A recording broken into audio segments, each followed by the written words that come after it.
Hi everyone. So nice to see you all. We are so excited to host you and to host our speaker, Erika. We'll invite our two moderators, Sama and Valentina, to take this conversation. So excited to see how this goes. Hi everyone. Welcome to this webinar. I am Summer and I study at University College London, and along with Valentina, we are both the campus directors.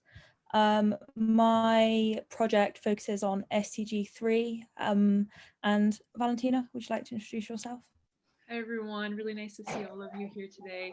I'm Valentina. I'm also at the University College London, focusing my project on SDG 3, particularly around refugees. I'm on a project with a few other fellows on our campus, and we're really excited to be pursuing this term and hopefully continue it after the fellowship as well.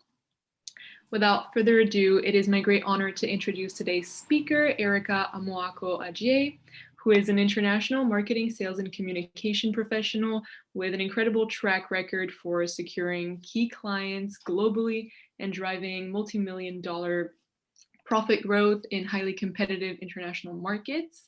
As part of the Stanford Institute for Innovation and Developing Economies, in 2016, Erika was selected for a project in Ghana, in which she was assigned a position in order to help foster economic opportunities in Western Africa.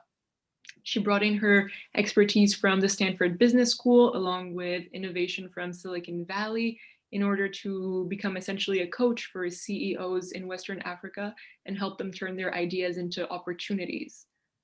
After nearly a decade of work for IBM, both in the US and in Ghana, and as a country manager in Ghana, she provided leadership for operations focusing to re-entry and facilitate expansion into the Western African region.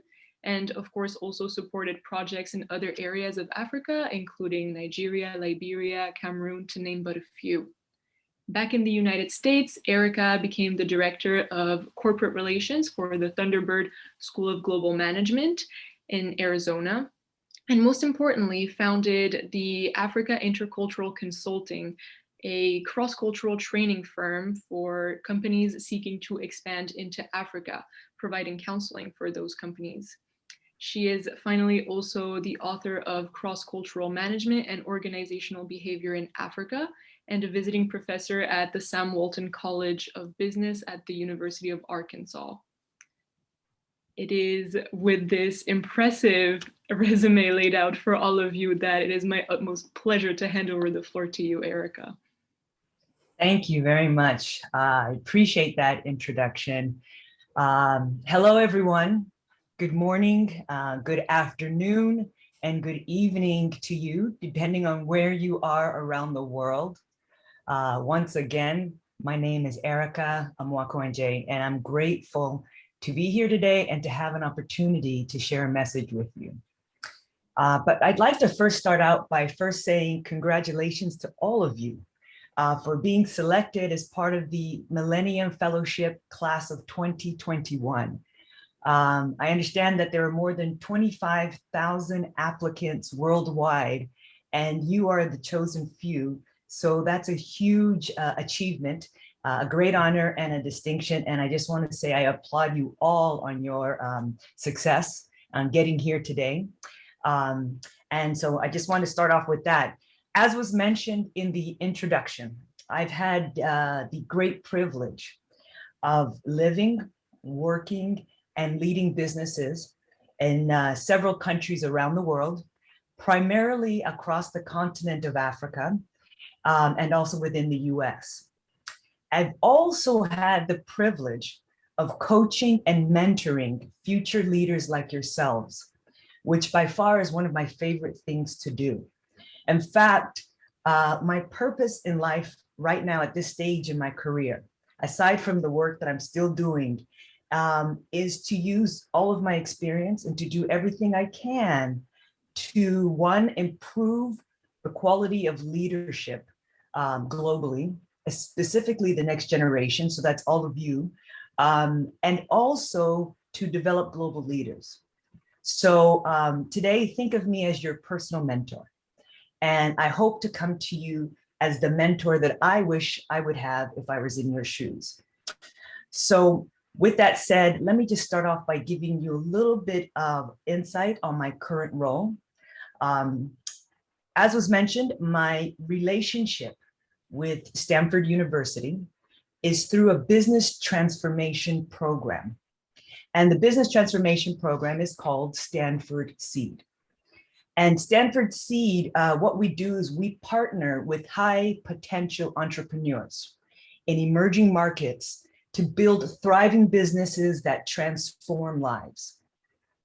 And the companies that we work with range across all industries, from technology to education, from healthcare to agriculture, transportation, construction, manufacturing, arts and entertainment, finance, insurance, hospitality, pharmaceutical. So we work with companies across every industry. And the SEED program is an initiative of the Graduate School of Business, and it stands for, as was mentioned, the Stanford Institute for Innovation in Developing Economies.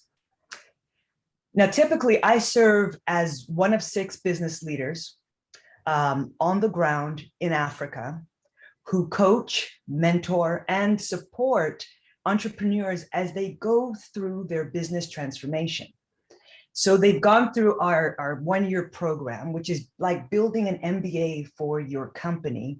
And then once you come out of the program, you work with business coaches like myself, and we help you execute your transformation plan.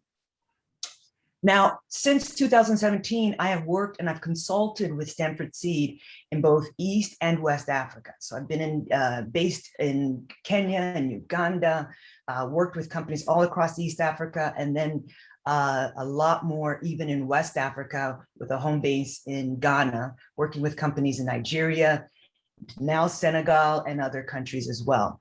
So I've had extensive experience working with the SEED program. And the reason that I was chosen to join Stanford Seed was because of my diverse career path. So today I want to share with you my background story and some of the things that I have learned along the way. But first, I want to share some insights that I think will be helpful to you as each of you begin your careers. So the title of the message that I put together is called Change Makers, because I see all of you as change makers. And the focus is education, skills, and future-proofing your career. So let's start off with what I consider to be a very interesting statistic.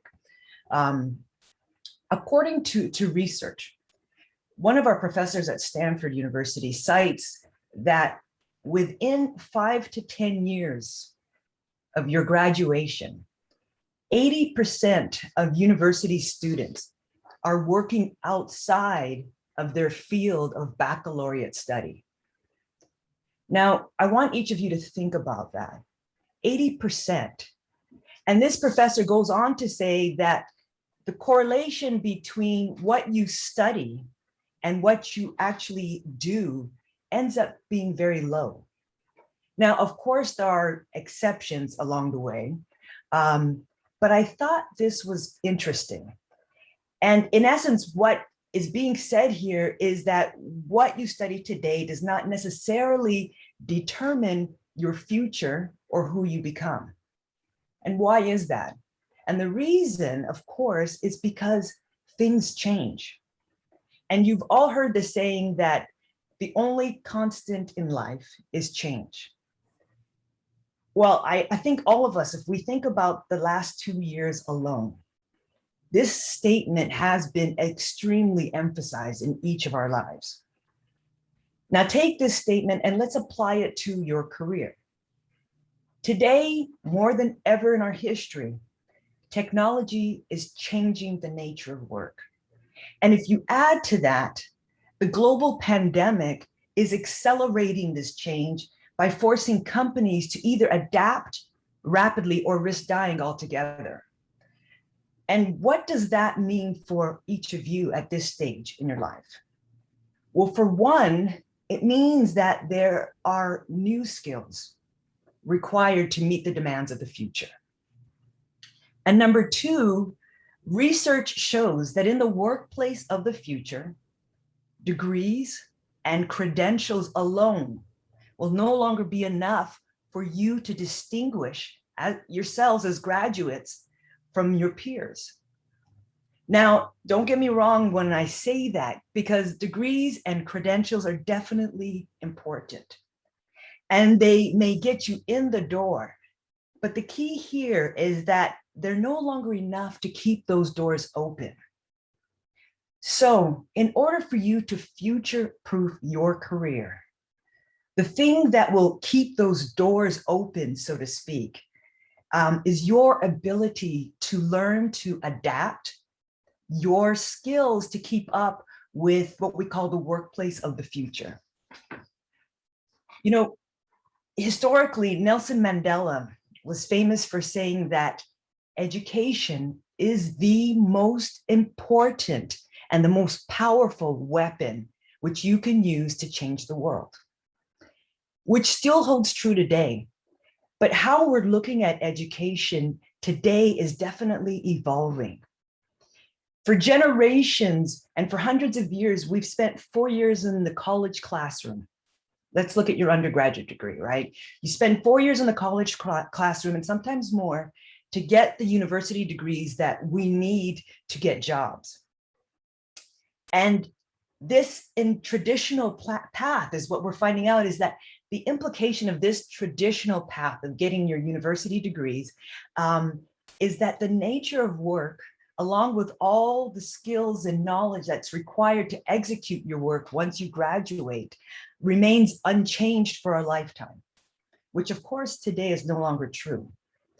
So in an age which I call our knowledge age, and it's formally known as the knowledge age or the fourth industrial revolution, where technology, artificial intelligence, robotics, machine learning, cloud computing, and all sorts of automation. In this age where this type of technology is rapidly replacing so many jobs, emphasis in the new workplace of the future is being placed on your ability to now do the things that computers cannot do. And that is using your uniquely human interpersonal skills, also known as your soft skills. When talking about soft skills, an article in the Harvard Business Review says, and I quote, "College graduates and experienced professionals alike should be developing skills that robots will never have. Skills that will make them employable no matter what the future holds."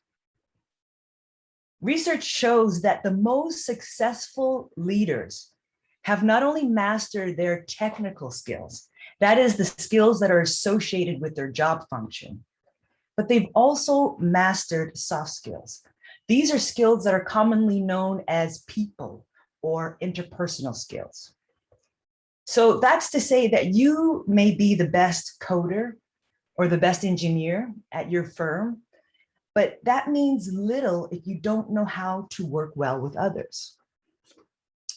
According to the World Economic Forum and a Harvard educator named Tony Wagner, some of the top soft skills that workers will need to thrive in the 21st century include skills like, number one, complex problem solving.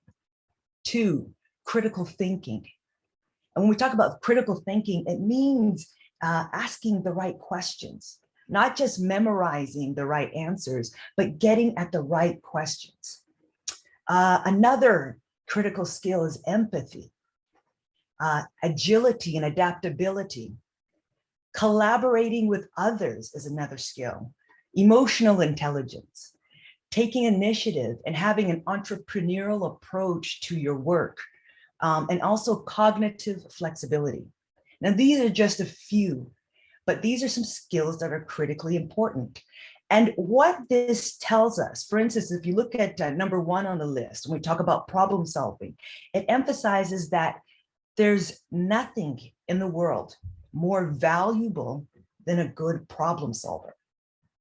And what this list tells us is that the future of work will not only be about your hard skills, but in addition to those technical skills, what companies are looking for are people who have an eye for detail, people who have creative problem-solving skills, critical thinking skills, a collaborative mindset, and an ability to deal with complexity and ambiguity. So basically, I just want to emphasize here that as leaders of tomorrow, in this volatile, uncertain, and complex world, we will need to be able to adapt our skills to reinvent ourselves multiple times to keep up with the ever-changing workplace. And secondly, we need to embrace change and be open to the fact that what our jobs are today might be dramatically different in the near future. And the good news about all of this is that all of these skills can be learned. The same way you're learning your technical skills, you can learn these skills as well and develop them over periods of time. I always say that we never arrive, we continuously learn. And one of the best places to start developing these skills is through a program like yours, the Millennium Fellowship, which provides you great support as you are now problem solving using innovation to advance the SDGs.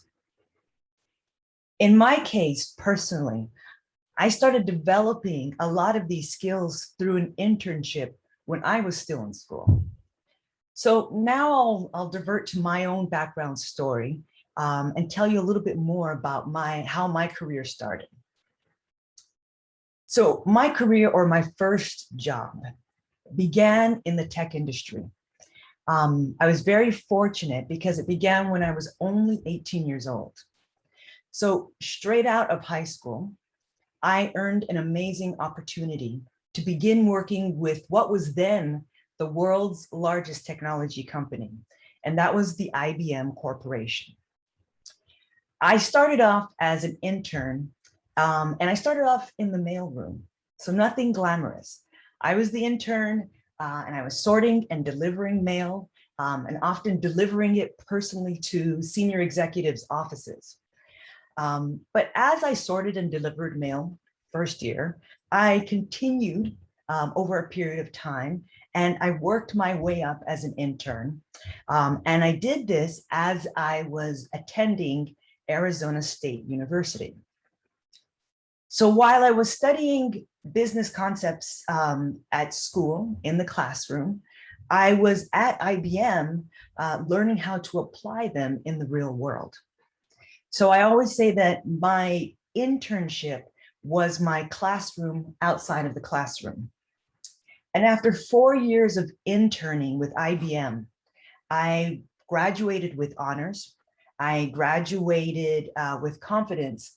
And most importantly, I graduated far ahead of my peers with hands-on experience in one of the world's largest tech companies. So when the company hired me on professionally, which was right here in the Phoenix office, I felt not only inspired, but I was also prepared, or I felt prepared to take on greater challenge. Now, despite studying marketing as a business student in college, I learned a lot of software and tech tools while I was working at IBM. But I also had to learn how to hold my own in many situations where I was the only woman in a room full of developers and engineers. Now, in spite of some struggles that we all face as we're beginning new careers, my personal dream was to work with IBM on the global stage. And for me, it was ideally somewhere in Africa. At that time, though, there was no track that even existed where you would move from IBM US to IBM Africa. So I started working, but even as I started working, I kept this vision of mine alive. I began working professionally with IBM as a marketing executive in a very comfortable position in a large downtown office. And I was given accounts to cover. So I was covering accounts in both the state of Arizona and also in the state of California. But looking back, if you were to ask me today about the time that I was happiest with the company, I would tell you it was when I was faced with the most challenge. So 2 years into my career, I left the United States and I moved to Ghana, West Africa, to join what I discovered was the new IBM Africa division. I had come across this in some of my research. And my colleagues in the US actually thought I was crazy. And maybe for good reason, because at the time that I was giving up my position in the US to join this new division of IBM Africa, there was no direct presence in Ghana. There were only local companies who were IBM authorized business partners. So when I arrived in Ghana, you can imagine, I often questioned my own decision. I asked myself, can I really do this? Erika, did you make the right decision? So doubt definitely started filling me up. But in times of that doubt, I often thought of the words of Ralph Waldo Emerson that said, do not go where the path may lead. Go instead where there is no path and leave a trail. Well, I can assure you there was no path for me to follow. And now I was struggling with completely new challenges. For instance, in some areas where I was working, I frequently struggled with power outages. And here I was on the ground, and my mission was to sell technology, computers. So that was a struggle. And I also dealt with bouts of no running waters in some areas. So now I'm in my mid-20s, and I'm leading this new initiative. But keeping the bigger picture in mind, because this was my dream, I decided, you know what, I will hang in there. And I stuck with it. And I began to pave a path of my own. What was supposed to be a 6-month experiment for my role in Ghana ended up turning into a multi-year assignment. Inspired by the potential of using technology to improve people's lives, I was able to bring together teams of like-minded people. And I called us change makers. And the reason I called us change makers is because collectively, we began creating, repurposing, and adapting technology in new ways to transform companies and to solve critical challenges in local communities. For instance, we transformed retail shops. Over 90% of modern convenience stores were still using pen and paper to track every sale and to manage their daily inventory. With a little bit of technology and some hands-on training, our team was able to transform their business, free up time, reduce stress, and now these companies were able to focus on their growth, and they were able to now start creating more jobs. We also did this with local clinics and hospitals and banking environments, with technology that not only improved their efficiencies, but also the accuracy of information. And also we were able to help upskill the level of work, skill level of local workers. So now, beyond my own expectations, we managed to develop and to grow the market in West Africa with great passion and great success. Within 1 year, I was promoted to the country general manager of what was now IBM Ghana operations. And then subsequently, I was given regional responsibilities to support new projects in new countries. For 10 years total, I traveled lived, and worked professionally for IBM on 2 continents and across 7 different countries, 6 in Africa and the US. Now, remember what I told you about my start. I was the college kid who started out in the mailroom.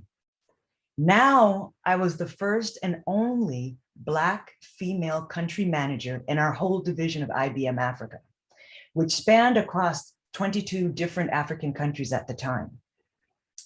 So even though the markets in Africa were smaller and less complex than in the US, I found my work in this region was far more rewarding and fulfilling. And that's because I was able to help solve problems and to empower local companies with the use of technology. So through my work with IBM in Africa, I learned some critical lessons. And I just want to emphasize 3 of them here. Number 1, I realized that as technology professionals and as professionals in general, we need to see ourselves as more than just designers or engineers or analysts. We need to start seeing ourselves as change makers. And we need to apply our skills to solving real world problems that create social value in our communities. We need to be at the forefront of problem solving, solving health problems, unemployment, solving wicked problems like climate change, plastic pollution, improving the environment, creating access to education, and so much more. Number 2, I learned the importance of leading with empathy. In West Africa, when I began, I literally started all projects by trying to understand the customer experience. Using empathy, I would go in and I would ask questions to really understand our customers' needs and their challenges. I would try to agonize with them. And from that point on, we worked our way backwards to co-create a solution that fit their needs. So it was a very human-centered approach that I found to be amazingly effective. Number 3, I learned that whether big or small, I believe that the next generation of companies has to be designed around impact. The purpose of business, I believe, is to become a driving force for social, environmental, and economic benefit. That's the model of a change maker company. So that's just a glimpse of my early career that led to my current relationship with Stanford University. Since I left IBM years ago, I have worked in multiple universities. I've taught in the business school. I've trained several hundreds of other global executives who are going overseas through my consulting company. And I've also started and ran my own computing and consulting companies. As the first and only Black female business coach in the Stanford Seed program, it's very important for me personally to support and empower our female business leaders. So I get very excited to see so many diverse faces and business leaders in your group. And I just want to say that as change makers, we all must be intentional about solving real world problems. In closing, as each of you go forward, I encourage you to think of yourself as a change maker. And as you enter the workforce and you begin making a living, never stop asking yourself, how am I making a difference? At that point, I'll say thank you, leave it there, and I look forward to taking your questions. Thank you. Thank you, Erika. That was so inspirational. And I think everyone here is in awe of all your accomplishments and your journey. So thank you for sharing your story with us. And I think we'll all take like the lessons you've learned and use them ourselves as well. And so before we go on to audience Q&A, so if you all get ready to put your questions in the chat, and we will select from there. So please have a think and put them through. Now, if I asked one question that we'd like to know, because we know everything about you speaking and having your time with young leaders that we really value and thank you. But why do you think that as we go through school and navigate our careers, why should we take the time to listen and learn from you and others that have gone before us? What would you say, like, if you were us, what would you be looking out for, and why would you value your time? I think it's important to look and to learn from experiences that have gone before you. I think sometimes it can help save you from making mistakes. And I don't think mistakes are failure. I think it's a part of the journey. We all make mistakes, and we should. But I think it's valuable to get insights from other leaders who have experience, who have traveled the journeys that many of you are on your way to traveling, who can help you see things from a different perspective. I think all of us, we all have blind spots. I have them. I don't care who you are. We have blind spots. So if you have a chance to listen to other experienced leaders, if you have a chance to engage with a mentor, they can help you see those blind spots. They can help you see the bright spots, which are strengths you may not know you have. So that's the benefit, I think, of engaging with a mentor or listening to experienced professionals. Thank you. Thank you very much. I agree very strongly with that. Thank you. So I'm just looking in the chat. Sorry if I pronounce your name wrong, but if you'd like to introduce yourself, what university you're coming from, and then read out your question for everyone to hear. Gaurav Kanal, I apologize for mispronunciation. Hello. Thank you. This is Gaurav Kanal from Kathmandu University, working on SDG 6. And my question is that what is the one quality that every leadership must have to rule, must have to conduct any program in the communities? Thank you. Okay.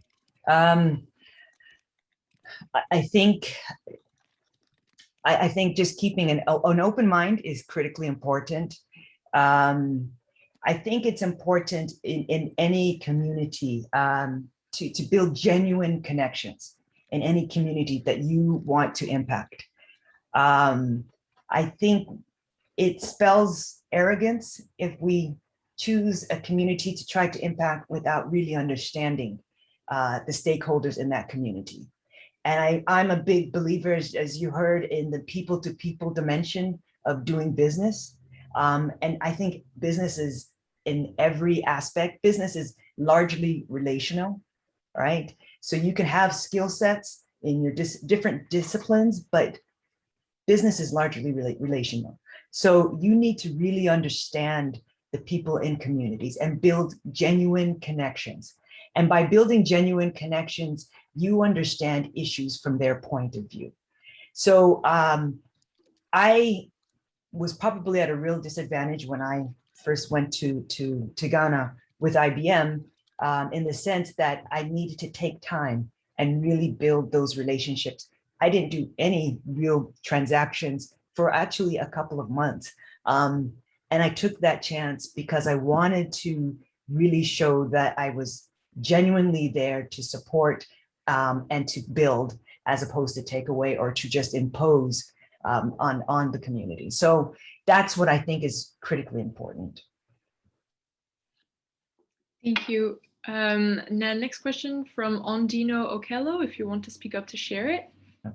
Okay, yeah, my question was, as the speaker has touched on emotional intelligence as a soft skill and also empathy as a soft skill.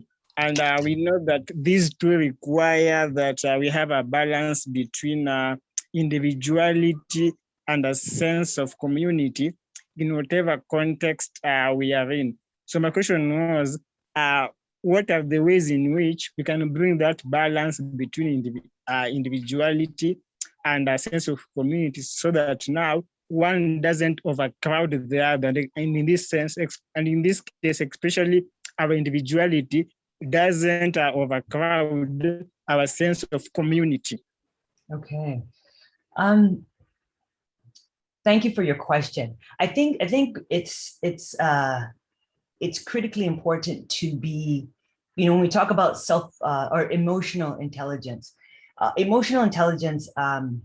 as you mentioned, the individuality aspect of it, I think, is the self-awareness.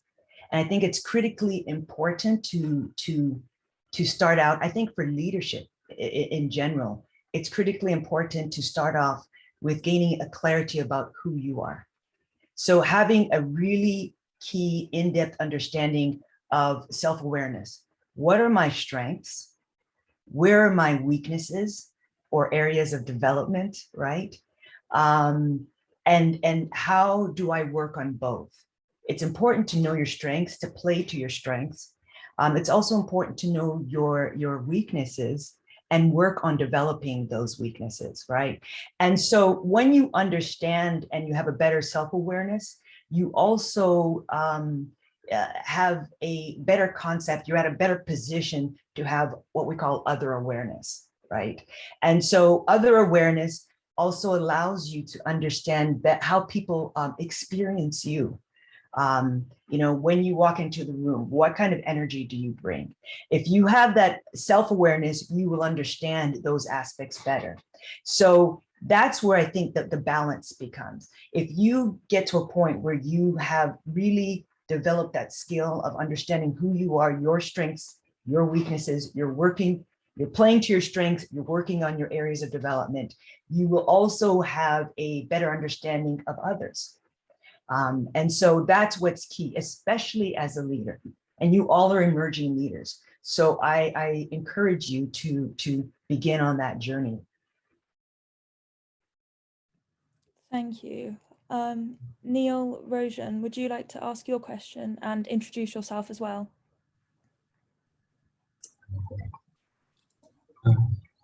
Thank you for the opportunity. I'm Neil Rojan from India. I'm working on SDG 3. My question to the speaker is, what areas in technology would you suggest the future lies in? And could you elaborate the quote, learn things a robot can never learn? So what all would that include? And is the future where we are working alongside our colleague who's a robot, is that future near? Wow, okay. You said what areas of technology in the future? That's really, that changes by the minute, I think. Technology changes by the minute. Some of the spaces I see, fintech is quite big. There's so many different, we have a lot of companies that are working in agri-tech. So there's a number of different technologies. And you asked an interesting question. To elaborate on, what a robot cannot do at the moment, right? The things that robots cannot do is maybe have that connection with people-to-people connections, right? A robot doesn't necessarily at this moment, and I'm being very careful because technology is rapidly advancing, but robots, when it comes to building, cohesion among teams, robots cannot do that. So we still need people to do that. We still need leadership in those particular areas to build, across teams, to help collaborate, to make people feel that their voice is mission critical, to make people feel that they count, that there's a safe space. Those are the areas I would elaborate on that robots cannot do, that we need to continue to build our skill sets in those areas. And will you see a robot as a colleague? I wouldn't be surprised. There's an interesting statistic that says by the year 2030, I think 85% or 80% of the the jobs that will exist have not even been invented yet. So who knows where our place will be and where robots' places will be. But I wouldn't be surprised. Reassuring to see that there may be career paths we're not aware of yet. Right.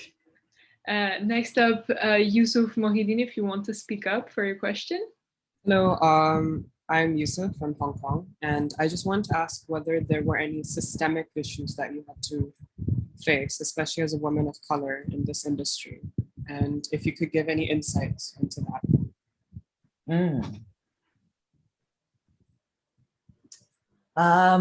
Gosh, I would say, maybe as a woman of color, I think definitely there are so many. There is as a woman of color and even as a woman, especially in that role. As I rose up, being a leader and sitting at the table with what was predominantly always men. I think some of the biggest challenges were cultural expectations. Being a leader in that position, there were a lot of men who might be uncomfortable dealing with a woman in that role. It's interesting when the buck stops with you as a woman. A lot of men had to get comfortable with or get used to dealing with me as a female. Some areas, the cultural norms, you're going to deal with, maybe the expectations of, to be very frank with you, you can get men who may make advances to you. You could get men who may treat you in ways that would not be acceptable. But what happens is that if you continue to, I would say, exert your competence and your knowledge, people get used to you as the person in that role, not necessarily as the woman in that role. So those are some of the obstacles or the barriers I had to overcome. It was also, there was nothing before me. So I was, as I mentioned, kind of blazing that trail, and that comes with the territory. But I was happy that once, we overcame some of those, we were able to make some breakthroughs. So yes, definitely there were those systemic issues. Thank you for sharing those challenges with us. I think Sure. a lot of us will be looking out for those and hoping we can change the system more as well. Joy Magaju, would you like to ask your question? Okay, yes, my name is Joy from USIU Africa. And my question is there a point in time where mentorship ends, and when do you know that, at what point do you know that you have been equipped enough to mentor others? And are there levels of mentorship? That's a very good question. Thank you for your question, Joy. You asked something that's key and that's critical. At what point are you at a point where you could mentor someone? One message that I want to share with all of you is that you may be surprised that each of you could mentor at this very moment in time. As you begin your careers, there are always skills that you come to the table with that we don't even realize, and we think, I'm young, I'm new at the company, what could I offer? There's always skills gaps. And you in particular, you're probably the first generation that have what we call digital skills from probably day one, right? And so one of the things that I like to make young people aware of is something they call reverse mentoring, which is a program that some companies have actually implemented where they get junior staff to bring skills to the table. So, and one of those areas, just for an example, that you could bring to the table is your, you use digital skills on a day-to-day basis. That's something you can bring to the team. So, and that's one of the ways that you can also overcome being seen as young and inexperienced. You always want to, number one, focus on how you can add value. And one of the ways you can add value is by bringing that skill set and helping more senior employees understand some of the technology, the digital skills. But mentorship really begins with a willingness to want to help somebody else. So at any point that you get to a certain point, and there's always someone that might be looking up to you, mentorship begins at that point. Just a willingness to offer your experience and your guidance to somebody else that's coming up. It could be a younger college student. It could be a high school student now that you're in university. Or when you get out and you're a new employee, in your first couple of years, you will be surprised how valuable your experience is to somebody that's getting ready to graduate. Thank you. I think it's really refreshing to hear that it's never too early to start helping others and never too late to be helped. It changes a bit from what we hear every day. So thank you for that. Next question from Barakat Adeyabo, if you want to speak up. Hi. Hello. Hi. It's been nice hearing from you, and it's been really inspiring. My question is, what would you advise for someone who is from an environment that is not enabling, let's say in terms of education and all, what would you advise them to, what would you advise the person to do so that it would help them to be on the same level with their counterparts from other parts of the country or other parts of the world when they meet, so they won't feel left out or feel backward? Thank you for your question. It's a very important and a critical question. This is where, if possible, mentoring helps tremendously. And mentoring can help it can come in multiple forms. It can come in relationships with other professionals. If you can have access to free programs, and when I say that, I mean webinars, continuously engaging. If you have access to technology that allows you to continuously engage in learning programs to help with your own personal advantage and gaining your skills and building yourself up to try and stay or keep yourself at par, I would encourage you to look, LinkedIn has some learning programs, regular webinars. Whenever there are webinars or opportunities to learn, I think that's incredibly important to register for those. And that's another way of mentoring yourself and building up your skill set.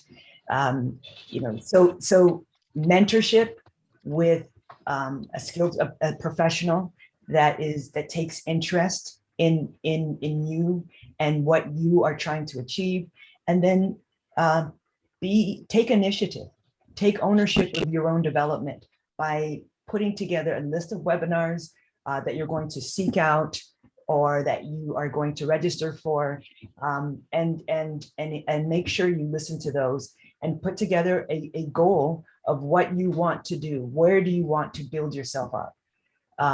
And let me just add to for all of you, when it comes to having a mentor, here's some just pointers or tips, if I may. Help your mentor help you, in the sense that don't go to a mentor with an empty slate, as if I'm the student, you're the teacher, pour everything into me. That's nerve-wracking for a mentor. So I always encourage young people to come prepared with, what have you done to this point? What do you want to achieve? Where have you gained the most progress in your goals? And where have you struggled the most? So that gives your mentor a really good framework to say, okay, I can help you on this. Oh, you want to do that? I know somebody there. I can make a phone call for you I can introduce you to this person, and it gives your mentor guidance as to how to help you. And it also shows that you're proactive and you're really serious about developing yourself. And that makes your mentor feel like, gosh, I'm doing something also, that it's fulfilling and rewarding, because your mentor is doing this because they want to give back. So that's just a tidbit on how to make your relationship with the mentor more effective for you. So hopefully I helped answer your question about how do you build up your skill set to stay up par with peers. Thank you for that great advice again. Thank you so much. And we only have time for one more question, I'm afraid. Would you like to say your question? Oh, yes, absolutely. So, good evening, Erika. It's evening here. So I'm Karan, and I'm a second-year student. I'm majoring in biotechnology at Amity University, Mumbai, India. And my question for you is, would you say that you are a key figure in adding corporate social responsibility to the agenda of IBM Africa? And if so, how did you manage to achieve such a feat? Well, it's a great question. I won't say that I was a key figure. I will say that I did add an element of CSR, but that was more so, it was important to me. And it was something I fought, because it got to a point where we were beginning to do very well in Ghana and then throughout the region of West Africa. And I did take a proposal to the general manager of IBM Africa to say that we need to do more to make sure that we are tracking some level of CSR, corporate social responsibility, within our regions that we operate in, whether it's working with schools, whether it's providing some element of skills transfer. So I didn't get much support, to be honest. I was fighting that battle, and I ended up on my own, just working a lot with schools. And so it got to a point that on Fridays, I just did what I could to work in schools. So we supported orphanages. We did some skills transfer in classrooms. But I wanted to do more in the environment. But at that time, the company really wasn't there. They were not there. It was not part of the agenda, to be frank. And so you were fighting those battles in your own regions. But if you had some level of authority, you could do what you felt you could within your region. Thank you again, Erika. Thank you everyone as well who put questions in the chat. We're sorry that we didn't have time to get through all of them, but there are 250 of us in here. So thank you for asking your questions anyway. We read them, and if you guys want to stay in touch, use the contacts that we shared in the chat, and you can discuss this later as well. So we're really happy to see all those questions. Erika, 2 final questions for you. First one, how can we stay in touch with you? How can we contact you? Maybe if you want to share any contact details, put in the chat box so that it's not in the public display of the webinar. Sure. And secondly, if you have any final words of wisdom for us, even though you shared an hour of wisdom, we would still like 2 more words maybe. Okay. As far as contact, I'm on all the socials. So just if you would Google me, I'm on LinkedIn, I'm on Instagram, Facebook. I'm happy to connect with all of you. So feel free to get in touch. As far as maybe just closing words, I would say that one of the key pieces of advice that I got years ago from one of my favorite mentors was he told me at that time, he said, Erika, as you go off, overseas, remember don't just work hard, work smart, is what he told me. And he said, working smart doesn't mean working less. It means working hard on what truly matters. So if I could pass that on to you and hope that benefits you, I just want to say thank you all for giving me this opportunity to share with you. I hope to continue this relationship. I wish I could mentor every one of you, but I'm grateful for the opportunity today. Final thank you, Erika, for everything you have shared, and thank you to all the fellows who attended. And please do connect with Erika on social media and reach out with any questions to us too. Thank you.